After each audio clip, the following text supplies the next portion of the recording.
which various people here expressed some topics that they would like to see presented or discussed in this forum. George Mobus, who was supposed to be here and he couldn't for medical reason, expressed that he would like to see cybernetics and systems science, I'll call it, could be systems theory or even systems thinking, work together much better than they have. And I think in particular the organizations that currently represent these areas.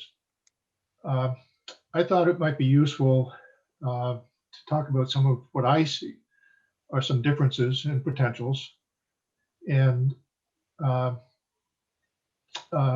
just to try to sort out this this request of George's.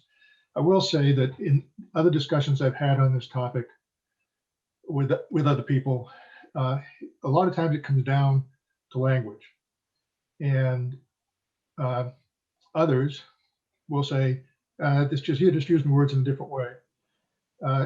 I think, and this follows Klaus, I think that cybernetics regards what the language we use as not only important, but you can almost say all important.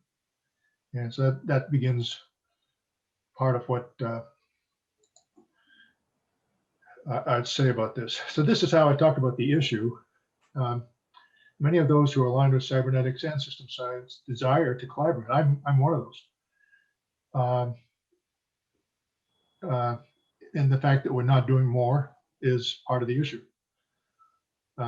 However, George talked about cybernetics as being a part of system science, a subset, you might say, one of the kinds of systems thinking, and that's a problem, and that's one that I'd like to that I think needs to be resolved before that collaboration can really happen. They may be complementary, but they're distinct. They're distinct ways of thinking.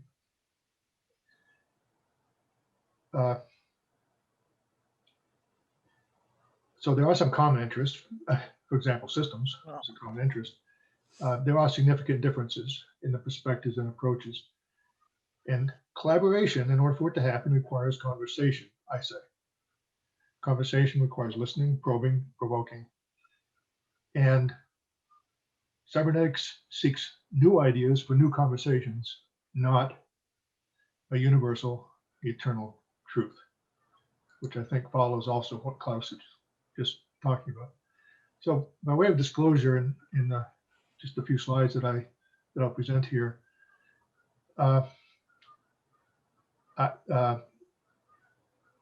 for me, cybernetics is a continually changing field of inquiry. The perspectives are changing. These differences feed conversations, and that's a good thing. That's a healthy thing, from my point of view. My comments on the differences and potentials are my perspectives, not those of others in the community of either cybernetics or system science. And I want to make that clear. Within cybernetics, there does exist different opinions on the value of collaboration itself with system science. At one extreme, there are people who I run into that say there's no value at this point in that collaboration. On the other extreme, they want it to be sort of a goal, a vision, you might say, for cybernetics, is to have that collaboration. That collaboration has a history, for sure. I mean, Gordon Pask, Stafford Beers, Hyphen Forster were all presidents of the Society for General Systems Research. Lena Leonard was president of what is now the International Society for System Science. Russell Aikoff, one of my teachers in graduate school, was the one that changed the name of Society for General Systems Research to the International Society of System Science, and he attended cybernetic conferences on occasion as well. Finally, I do support Klaus with respect to this critical cybernetics, although I have to admit that I am struggling with my language for how to express what this is, and that'll become apparent. So here's a list of a few differences that I see that I think are significant. think cybernetics advocates, or at least is oriented toward processes rather than wholes. The wholes here, I'm using it with a W. When Russell Ackoff presented systems theory to the class of which I was a part, he would talk about all systems being enclosed with other systems, and those being enclosed with other systems, and those being enclosed with other systems. And so there's always this larger whole. And that for me is a hierarchical way of thinking.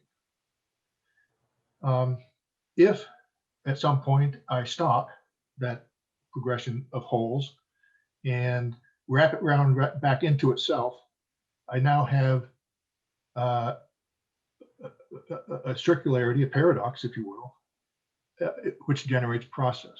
And so this focus on process is not insignificant, even though we both cybernetics and system science use both words. Oh, sorry. Now this is different. I need to also say this is different from holism, Holism, the counter to reductionism. For me, that distinction is important. Although both, I would say, both ways of thinking, as long as we're aware of what we're doing, have value. Second, cybernetics orients itself toward design, not science. This is not the original cybernetics. This is cybernetics as it has evolved, particularly from the 60s and 70s. But it draws from and informs science as well as the arts and other human endeavors. System science for me, and this is my perspective and what I draw from conversations I've had, tends to be, as talk of itself, people who talk about it, as meta-disciplinary. And this again reflects that hierarchical orientation. And cybernetics has, and this is from the beginning, been a transdisciplinary field of inquiry. It cuts across, it has its own language in order to, some would even talk about cybernetics as being anti-disciplinary. So cybernetics resists hierarchy.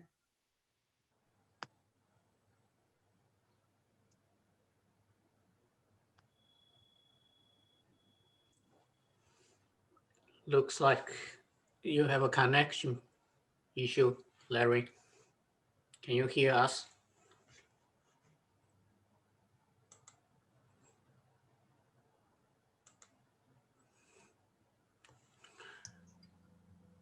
Okay, use this time to do some free chat before he reconnect.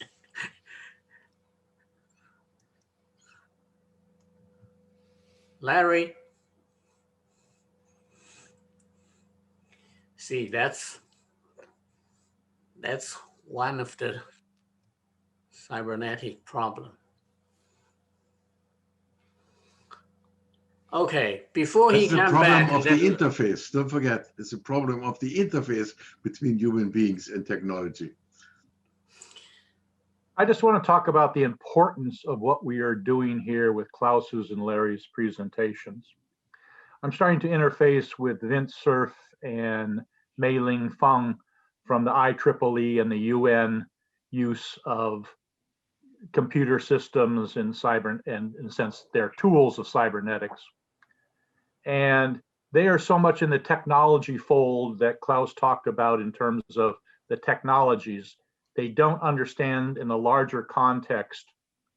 And they're trying to do policy for the world, UN, IEEE, without what we're talking about. So I just want to say how important it is what we're discussing and wrestling with. Good. Larry's back. Yeah, sorry, I got disconnected.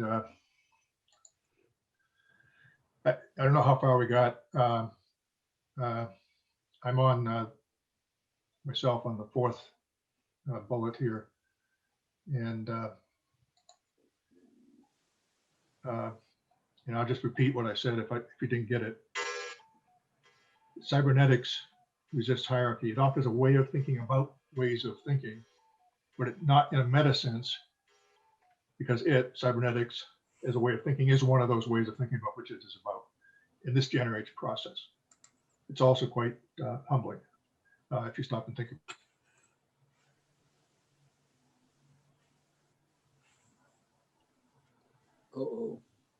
Hmm?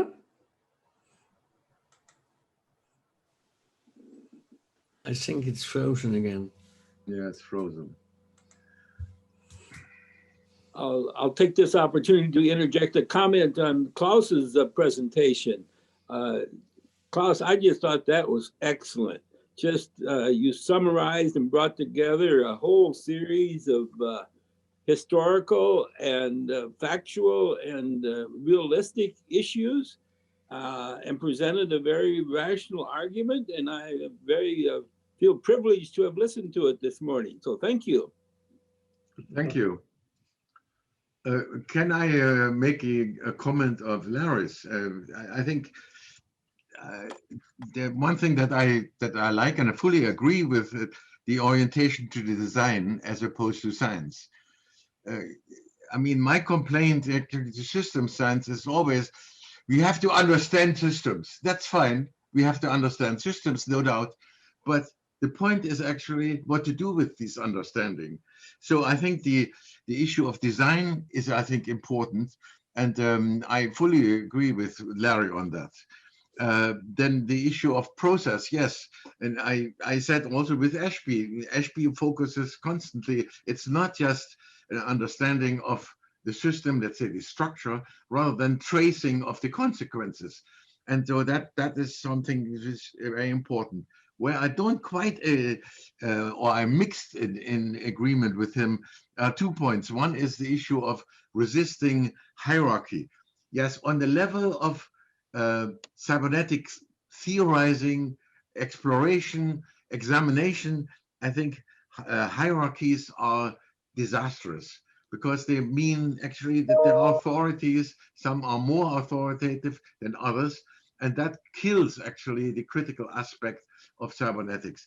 But on the other hand, let's say a technology may well be hierarchically organized, such as there is an algorithm and there's a computer. The relationship between them is that the algorithm is inserted in a computer and determines that. So there is a hierarchical relationship, but this is not what I think critical cybernetics is primarily interested in. So I agree with him, with Larry, that we have to resist hierarchy, but on the level of language, on the level of interaction between people, between cyberneticians.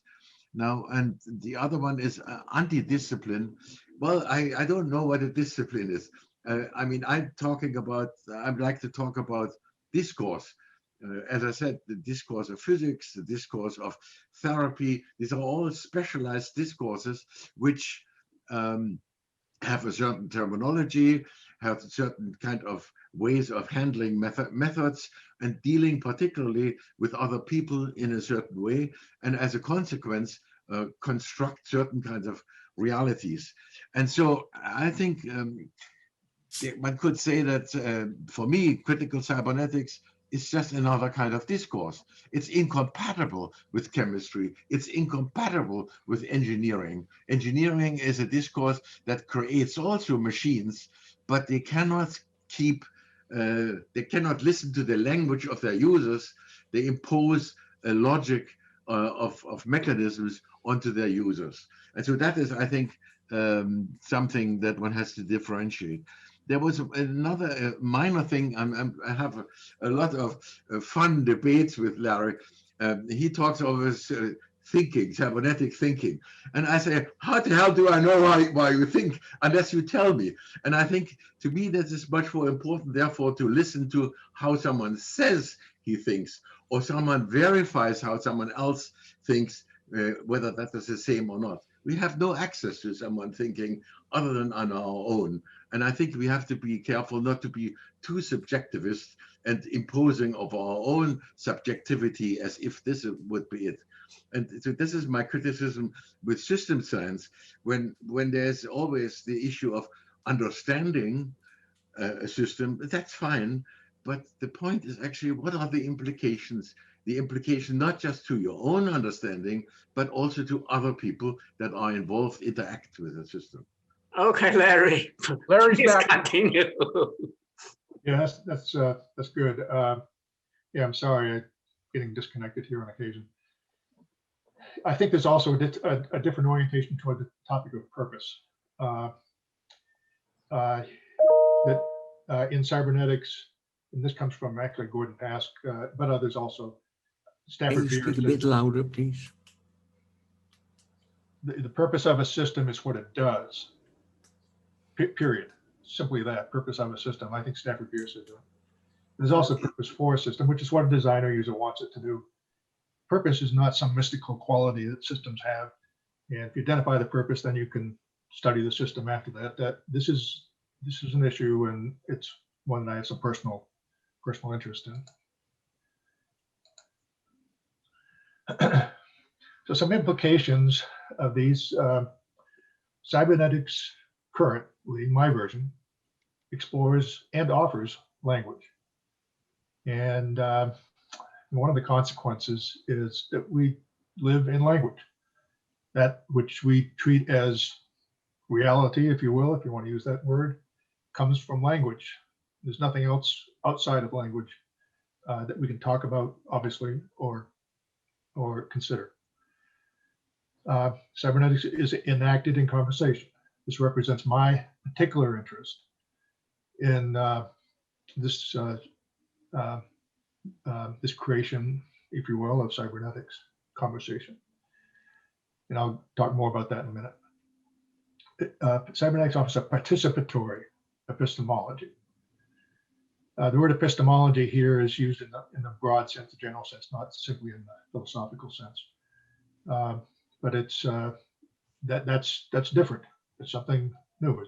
It's a consequence of the language that we're in and the participation of people in that language. Cybernetics embraces paradox and alternative logics, and it raises the ante on thinking and language. This is in part a response to Klaus. This is a social activity. I'm not using thinking here as a synonym for cognition at all. Using thinking as something that is a social activity in language, and it's a social activity because it happens in language. And language is something that we share together. Alternatives to conscious purpose. And this is where I found some help in cybernetics that I haven't found anywhere else. And it comes from the idea of constraint. It was actually Ashby that initiated that idea. Bateson sort of also pushed that idea, the importance of constraint. But desires as constraints rather than as goals or objectives. Where by goal here, I'm using the idea of a target, something in the future, point concept.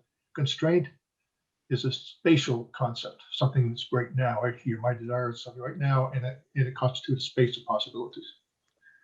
And then intention is an awareness of desires as constraints. And this leads to an orientation toward avoidance rather than achievement. Rather than achievement of goals, you're trying to, there's a strategy of avoidance. And then finally, also, this emphasis on dynamics goes back to the emphasis on process. For me, a dynamics is a pattern of changes where difference or change is fundamental. And that's where Ashby began his book on cybernetics. It starts with difference or change, not with matter and energy. Time then, when you talk about time, is this idea that you could take a cross section of the dynamics. That's what time does. Allows you to allows that look that otherwise we wouldn't have. And this way of dealing with time, I think, has potential in cybernetics. Okay, so unrealized potentials. This awareness of agency. Awareness of agency, that we have agency. In my experience, that's not often, in fact, the case. There are people that act without being aware of their desires or their intention, whether they're even making a choice, whether they're taking responsibility. And ultimately, all of this is awareness that we have agency in the language that we use, that I use, that you use, that we use. awareness of ways of thinking. These ways of thinking that I talk about are embedded in the language that we have, in its syntax and its grammar. But once we're aware that there are ways of thinking, and that's what cybernetics offers, that it makes the way of thinking a choice rather than the default, something that just is there, and that's the way then we think and then we act accordingly. So this is a potential, I think, of cybernetics. With respect to social structures and processes, the opportunity to think in terms of networks of conversation rather than in these hierarchical arrangements. It's these social hierarchies. I use hierarchy can be useful. I think it becomes problematic when you rigidify it, and in particular in the social realm, when you layer it with a reward structure. That's a problem. And cybernetics offers a possible alternative. And technology is a participation. What would these do? Well, they facilitate dialogue rather than further limit it. They process and provide access to, and I put this in quotes because I don't have a better term for it, best currently available knowledge.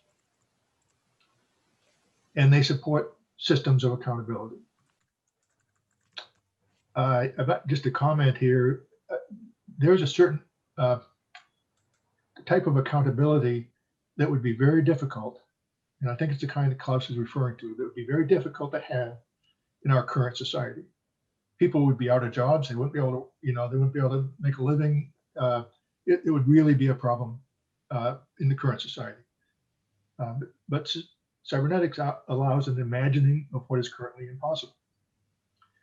And people will criticize me for saying this is a value of cybernetics that you can imagine currently impossible. Why bother?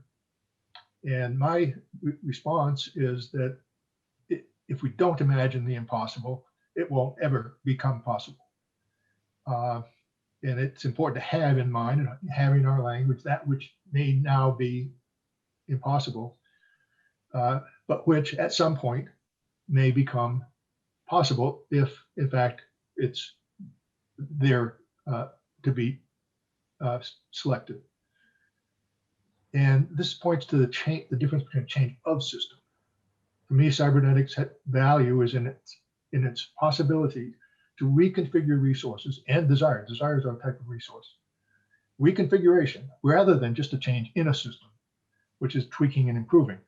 So when Bob was talking last week, about he works with the bricks, and others talking about the cathedral. I think cybernetics may have more to say, more value in thinking about a new cathedral. And finally, replacing achievement and reward, which is the motivation for competition, with unique contributions, motivation for cooperation, groups, teams, communities, etc. And this also derives from Ashby's ideas on intelligence. You may recall the phrase that he used, everyone is a world champion at some game, although some games have not yet been recognized. And perhaps a society which would recognize as many games as possible would allow for the unique contributions of more people, hypothetically everyone. And last, just some considerations about this idea of conversation. I think I mentioned this in a previous session, but this is how I talk about the cybernetic version of conversation, dynamics of interaction among participants in a language such that the dynamics moves from an asynchronicity, could be a disagreement or conflict that's manifest in various ways, but people out of sync, toward a synchronicity, which would then be an agreement or including an agreement to disagree. So that's the version of cybernetics I'm talking about. I'm not talking about polite chit chat, which is important, but that's not the conversation that I'm talking about here. The participant traits required for a conversation are ones that run counter, I say, to the incentives built into our current society, incentives for greed and envy, fear, desire for power. And I think conversation, this cybernetic version of conversation, at least points to the possibility of bringing out these more positive aspects of human nature. So conversation, again, is not about communication. It's about creating and maintaining distinction, and is the converse of control. It allows for new variety rather than limiting variety. It dilutes power, facilitates participation. It increases choices and alternatives. And it is potentially of value to every human worldwide once basic human needs are met unconditionally. So that's a prospect of cybernetics. Now, I don't know, how this might enter into a conversation between those interested in system science and those in cybernetics, but if it provides substance for conversation, then that's what I would hope for. Thank you. Oh, now free chat. And let me just make a minor comment. I think what Larry said, it makes a lot of sense if we think of the human participant in technology. But as I was trying to say, there are lots of unintended, huge consequences, like the total algorithmization of institutions that we are suddenly facing. And by not having a handle on that, we basically let institutions take over the design of these kind of things. And to me, I think the most important part is the relationship between the human beings, being part of it, using it, and to what extent they can in fact control this. And that is the question to me of human agency. Should one participate and surrender one's agency? Should one participate by saying, okay, I'm getting some benefit to society too, and let the big organizations make their money on my network participation in social media? I mean, these are some of the biggest issues that I think are the result of the implications of cybernetic results of cybernetic organizations. And to me, the interesting part is the whole notion of cybernetics, the circularity, the closure to information, open to energy. And that is a kind of a principle orientation of cybernetics. And it has created a huge untraceable monster of closed systems that makes everyone else depending on it. And I think this is to be a big issue that we need to tackle.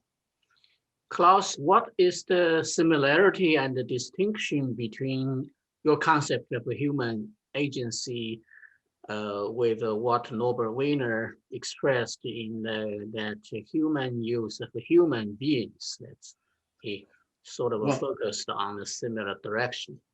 I think Wiener did not have a concept of language that is appropriate to understanding the consequences of cybernetics. And as I was saying, his concept of language was that it is a code, it is shared, and everyone applies the same, and then it's only decoding or encoding of messages or the encoding of observations into systems, and that is not a human conception. That is a technological conception. In fact, Wiener, even in the human use of human beings, there's one chapter of saying that the social sciences or the cybernetics cannot make any contributions to the social sciences because, in his terms, that the social sciences do not have the regularity that is true for technology, and they constantly change things, and he didn't have a grasp of that. I think these three primary values that he proposed They sound nice and they're okay, but they are actually violated by the consequences, the unchecked consequences of cybernetics in society. And when you mentioned the term language, let me bring your attention to a very specific and very real example of the Trump supporters. The Trump supporters, the rednecks, they are not, they do not have a lot of education. They speak kind of rudely, and they see things different from the liberals. So in that case, how would you, I mean, do you have to teach them your language, or do we have to learn their language? And we have to do both. We have to understand. No, we have to understand what their language is. And in fact, I mean, I didn't think that we would get into this, but for example, I'm regularly also going to Fox News and to see the totally different world they construct. And there are entries to that. Namely, one can not, if one confronts them with saying, "Oh, you are wrong," that creates only antagonism and fights, if you want. But you can undermining this by asking, "Now, what are your benefits from believing this? What are other people's benefits from that? And what the net effects of this?" So there are ways of teaching around the ideological traps that people are. In my opinion, I think we are all to some extent entrapped in our language that we speak, in our value system, our disciplines, etc. And some people are more open than others. And I think cybernetics is a way to be very open, because as Larry points out, and I have been writing also endlessly about the issue of conversation, which inherently respects the other participant to whatever they have to say. And if one somehow respects even people that are so constrained, then one can have a slow access to their way of thinking, their way of arguing, or their way of justifying their actions.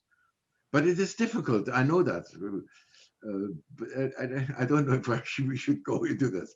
But the point is actually, the point is actually that, in my opinion, these kind of neo-fascists, they are absorbed by their own language and don't reflect on their own use, or how their own language determines their action. And I think this is, to me, the most important difference between what I would like to make. But Larry always talks about cyberneticians, and I would like to make a distinction between cyberneticians as an uncritical activity, or as a critical activity. As an uncritical activity, one knows the principles of cybernetics, one builds mechanisms that do things, and then one gives them to someone who has then to comply with the structure of the algorithms, and that is uncritical. But the critical part would be to listen to the language of those who are affected, and do something so that they can participate in the criticism of whatever they are confronted with, enable them to criticize. Could I follow up on Jason's point of view? The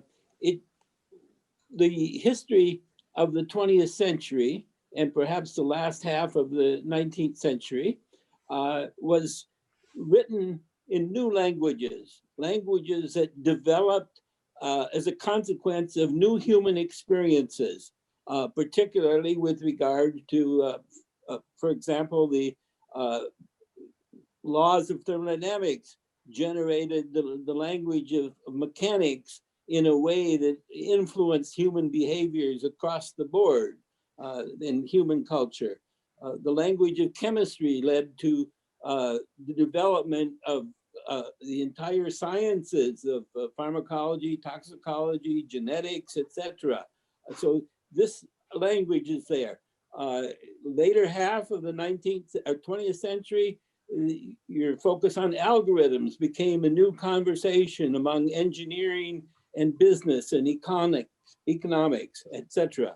So these languages are going to continue to evolve, and I see this as a perpetual challenge as our epistemologies expand. So where does your view here of agency fit in?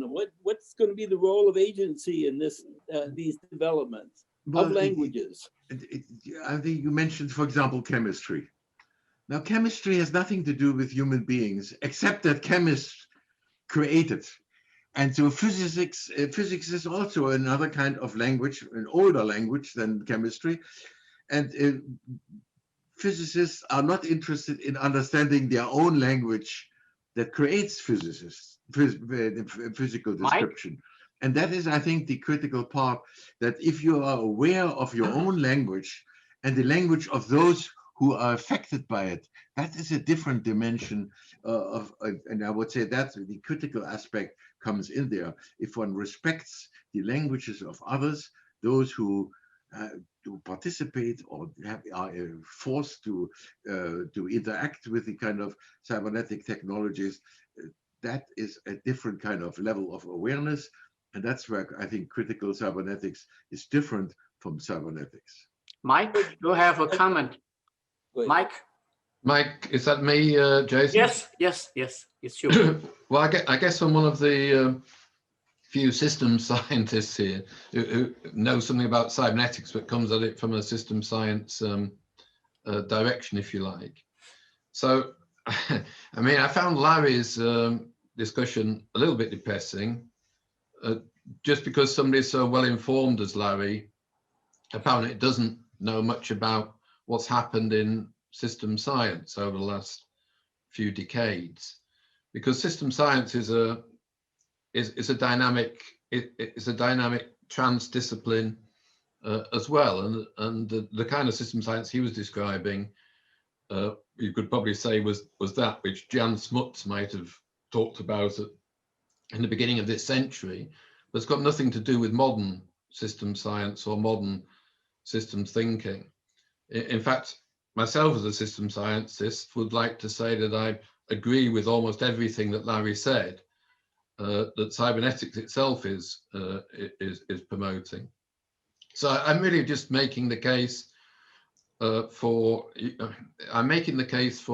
conversation that Larry said they hoped would come from his presentation. There certainly is a need for a conversation, because with great respect, what Larry did was compare a sophisticated version of cybernetics to an extremely uncritical version of system science. Now, further, and one example of that is that when I was particularly interested in this because of Klaus's notion of critical cybernetics, and I very much enjoyed what he did and what he said, and I learned a lot from it. But I have to tell you, there's been a thing called critical systems thinking, which has discussed exactly the same kinds of things around since, I don't know, mid-1980s. Books written on critical systems thinking from about 1991. There's a whole strand of critical systems thinking, which has been talking about these issues for about 30 years. So again, it's just the need for a conversation so that we can learn a bit from each other.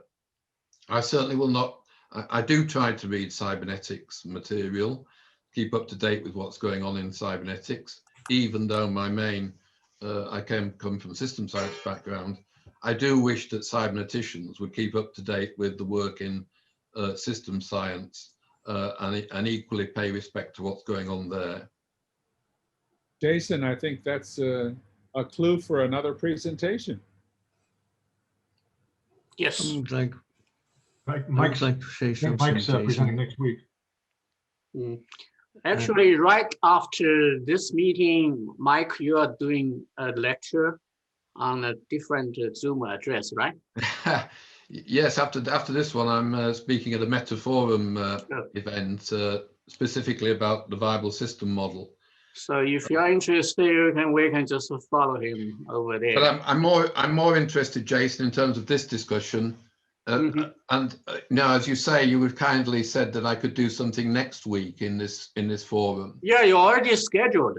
Yeah, and what I will do is give an account, a little bit like Klaus did, of the history of this time systems thinking and the way I think it's developed and evolved, so that we have a soft systems thinking that's equivalent to second order cybernetics. We also have a critical system thinking. So I hope that you'll find that it fits exactly both with what, to start the discussion that Larry suggested, and also to begin to relate critical systems thinking to Klaus's excellent notion of critical cybernetics. If I could respond, thank you, Mike. I appreciate comments. Yeah, and I have read your book. I have it here. Very nice.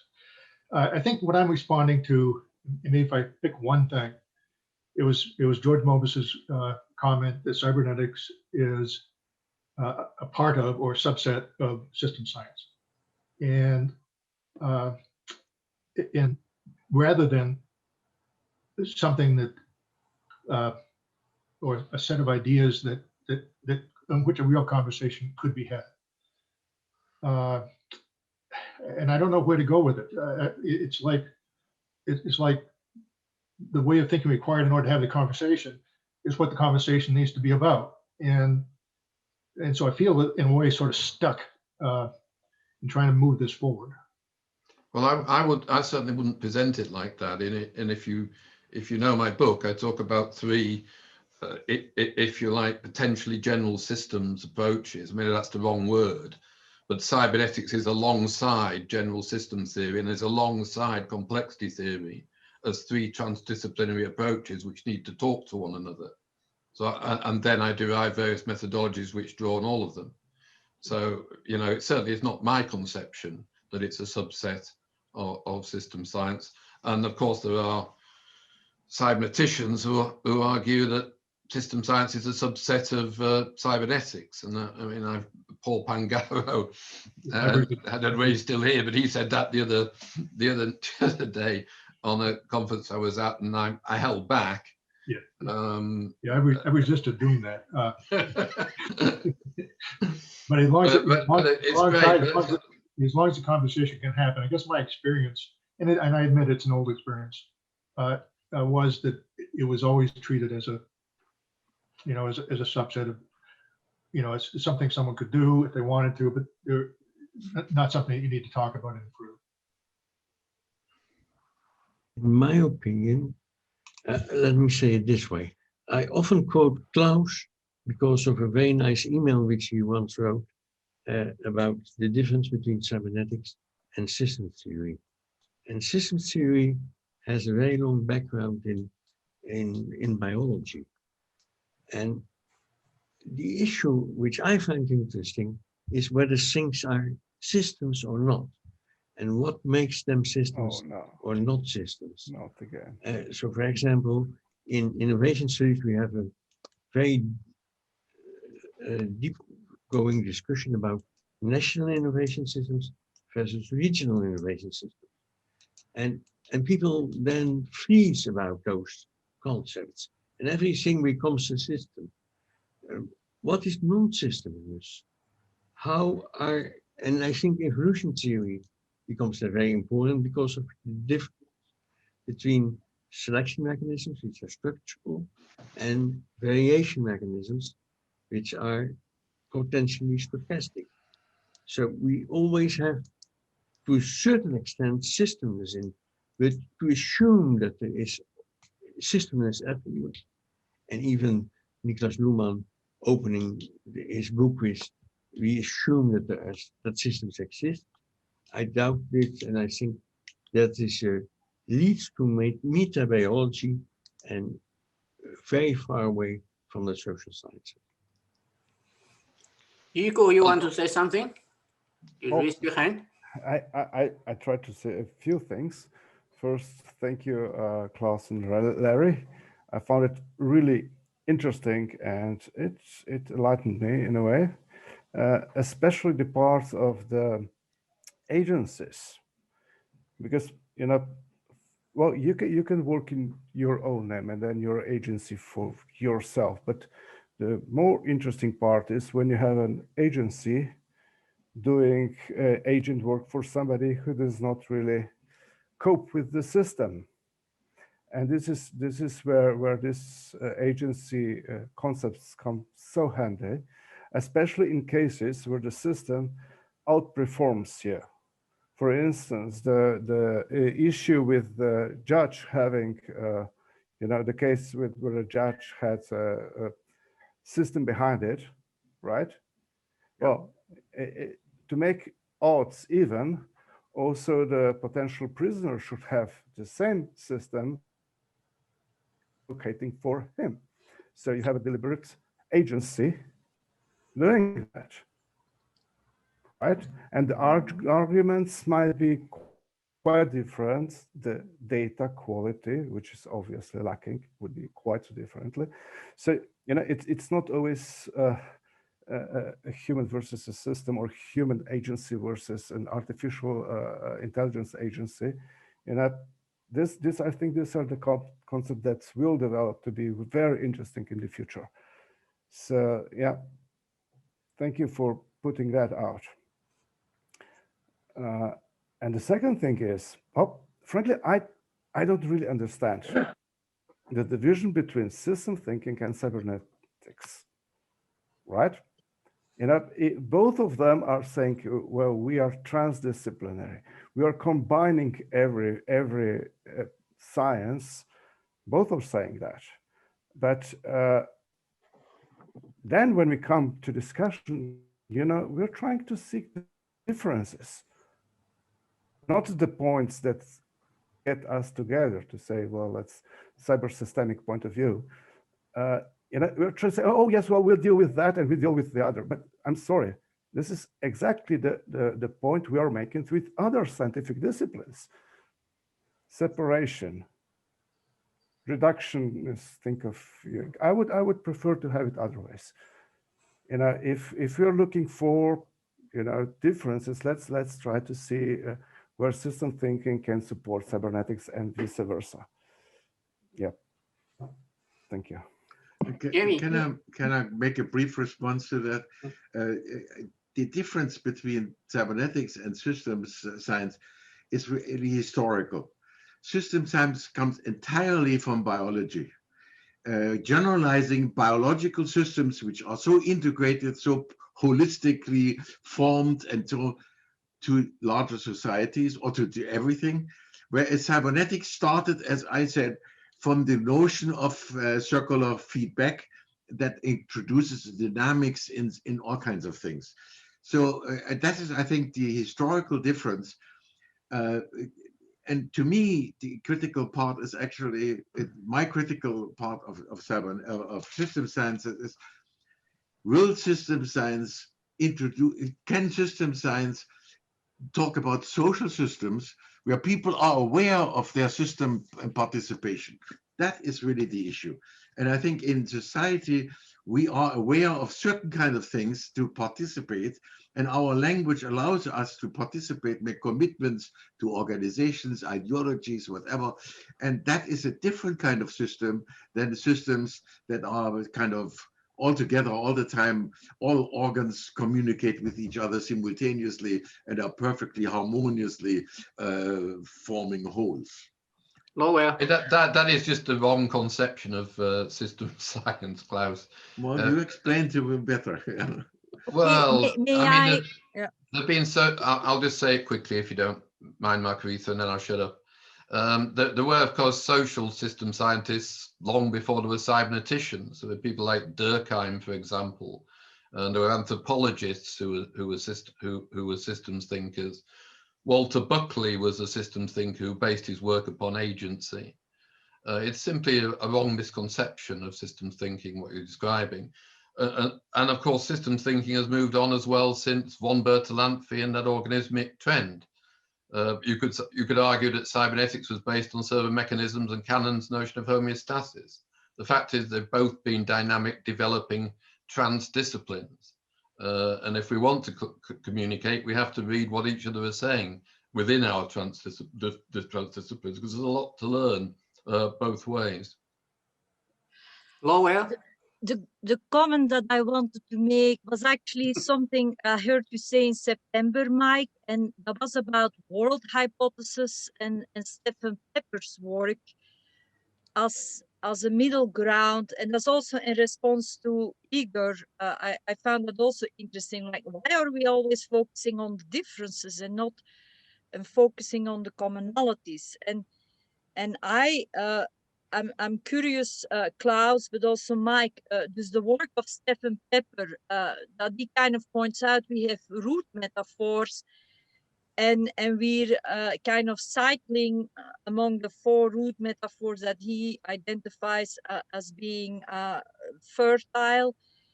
And so that what we are actually discussing right now is the difference between the mechanistic root metaphor and Stephen Pepper's view, who kind of is emphasizing the argumentation and the different ways we can think of argumentation. So that's, thank you. That was my question.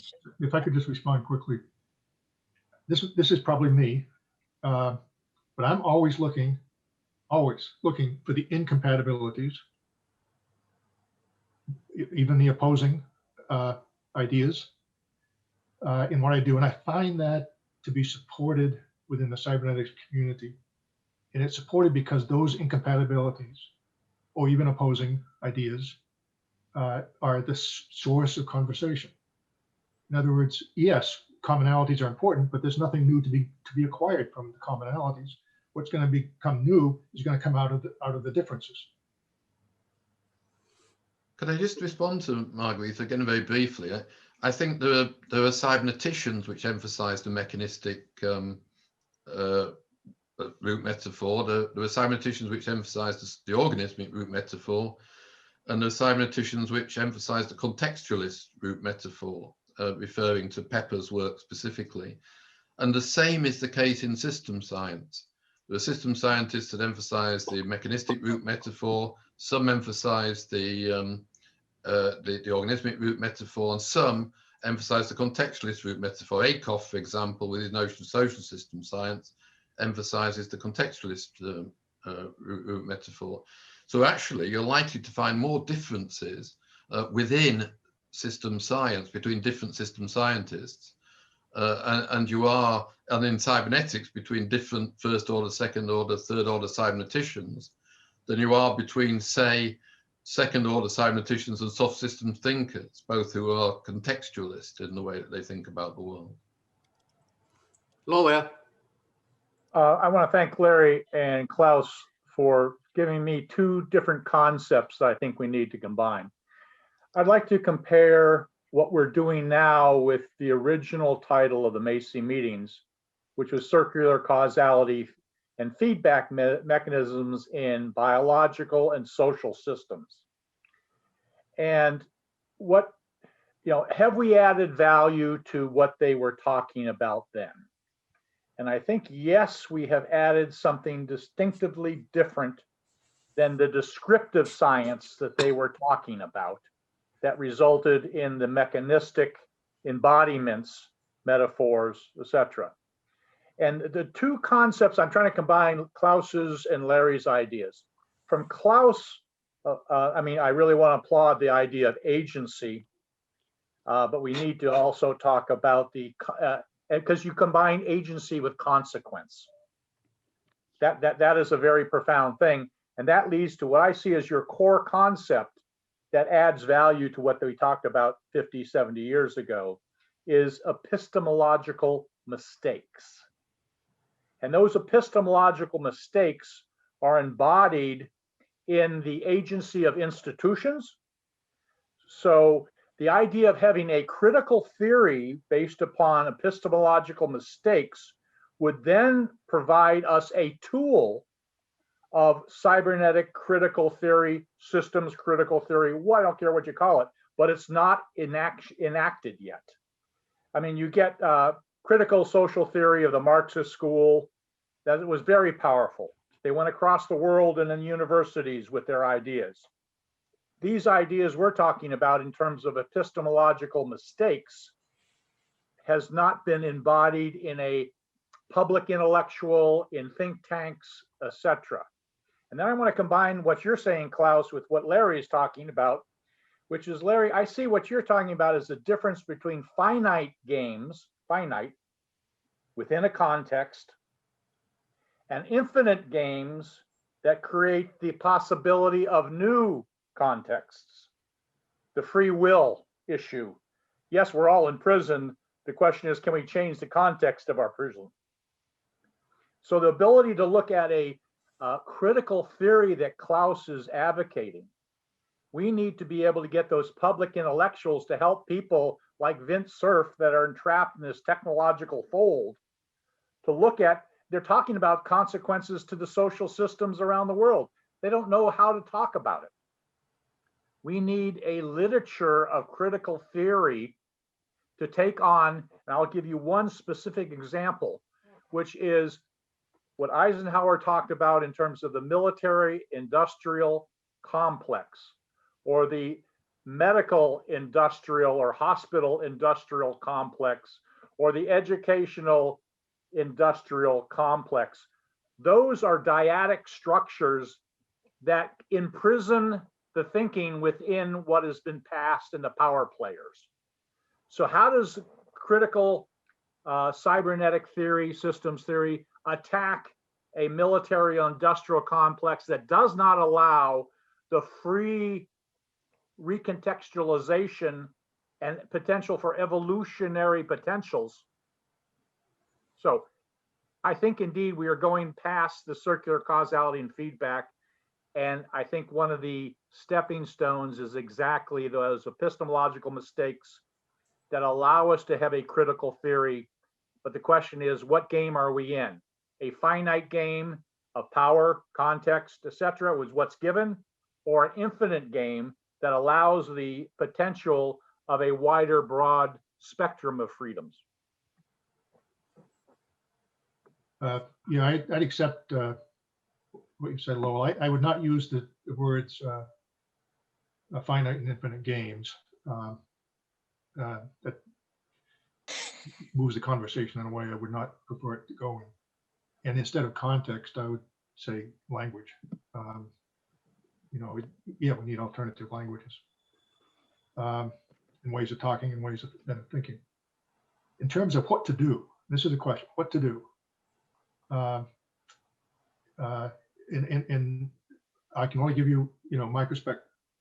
That we do whatever we do in whatever context we find ourselves to make things better. In other words, we're working toward, we're going to work toward improvement. We see something we don't like, we're going to try to fix it. But do so in such a way that it might generate the conversations in which what the currently impossible, the new system, might become a part of the main discourse. That's as far as I can go with saying what to do. Bernard, Can I say something about, for example, the industrial military complex?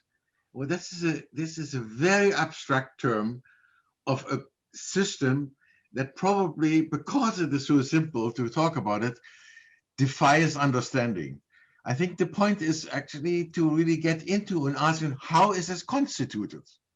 And I think one has to be careful not to attribute agency to that. One has to see just what are the individual participating in these kind of systems. I'm thinking also, like, for example, what we earlier mentioned, what happened in Washington recently. I mean, these people, there was not a mass that did it. It was a collection of individuals, and one could potentially talk to each of them and see. It's not practically not possible, but one can at some point see just how they are participating and making the larger system possible. So I think when about systems, to me, social systems are not existing per se as agents. They cannot speak. A government cannot speak. Nobody, no corporation can talk. It's the individuals who take the position of talking about them, take the place of them, or speaking in their names. So I think one has to reduce it to those that one can talk to, and in a way understand the language that makes these kind of systems big systems. Bernard, we would like to hear your comments, and then Jamie. Well, thank you. Well, I was just listening. I've been trying to keep up with the chat, but I was just listening to what Klaus said, and I absolutely agree with him that you cannot talk to these abstractions, organizations, and so on, governments, government departments. There's always a human being involved with whom one speaks. And I like to use past idea of the psychosocial unity, the psychological individual, as a way of characterizing organizations as conversations where at any one time some human being or group of human beings are representative of what the organization is about, so that people can be held account for what's happening within their organization. At any one moment, the President of the United States represents the United States, but he is not an abstraction, he is it. Same for the Queen of England or the Prime Minister, depending on the context. So, Jamie.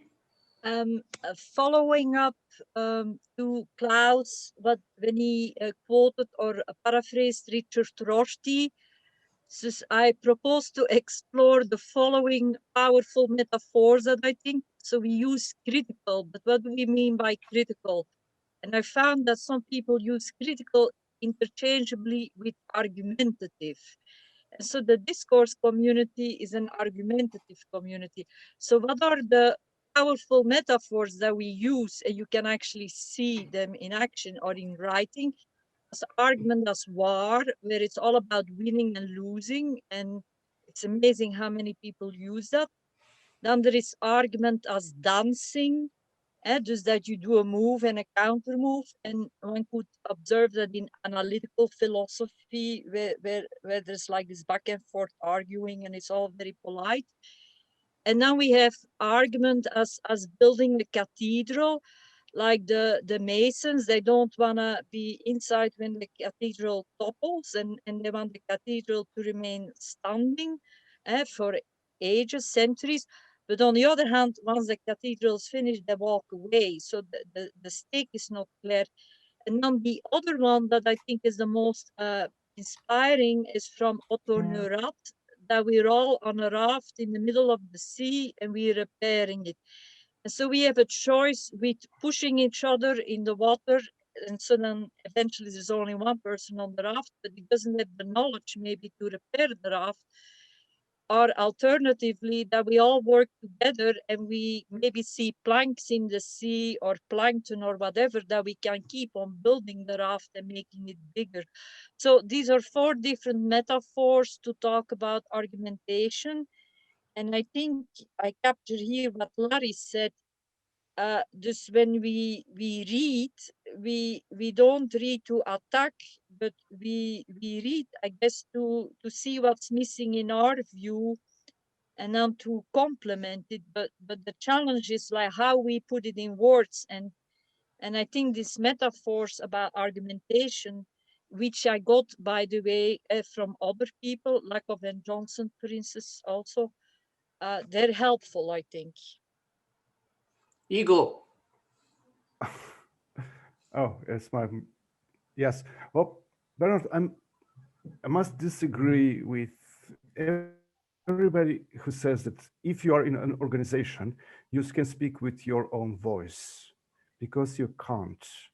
You do represent this organization and you do act as part of the organization. Even though some people decide not to, usually you do. And this is the point of having organizations. Otherwise, I think, well, we could have people running everything and doing everything. And I can tell you, I was part of this experiment and it didn't really work out. The organizations are there and should therefore be regarded. And if those organizations actually provide services, well, I don't know. Okay, what are they? You know, a very, very good term is an agency. Well, you can think of something else, but organizations are important, and people which do work in behalf and do act in behalf of these organizations tend to comply with the goals of the organizations, tend to comply with the rules within the organization, and act as an organism, if you want. Well, Igor, I Yes. I agree with you. You misunderstood me. I was talking about like that some particular, the boss or the chief executive officer may be the representative at any one occasion. I'm not saying any individual who is part of the organization can do what they like. I agree with you. But the thing I would say is that people who are part of an organization construe themselves as such. I identify with the organization. I am a member of this organization, and they understand that to continue their membership, they must obey the rules. They must comply with the expectations that are within the organization or face the consequences. So I agree with you entirely about that. So there's a sense in which the organization exists as an abstract system of roles and positions and expectations. And of course it does, because it can persist from generation to generation. You know, other people, you know, different human beings occupy those positions from generation to generation, just as it happens in tribes and cultures. There can be a persistence of the system, but at any one time, it is inhabited or occupied, the roles and positions are occupied by particular human beings. That's Klaus? Yeah, just briefly. I mean, I don't agree that you have to comply. It's a choice. Now, that it is also true that some people don't choose. Like, for example, this mass of people that came to Washington, many of them, they didn't have the choice. They accepted it blindly. And to me, I think that is the problem, that blindly accepting their rules, and the rules dictated. The rules don't dictate.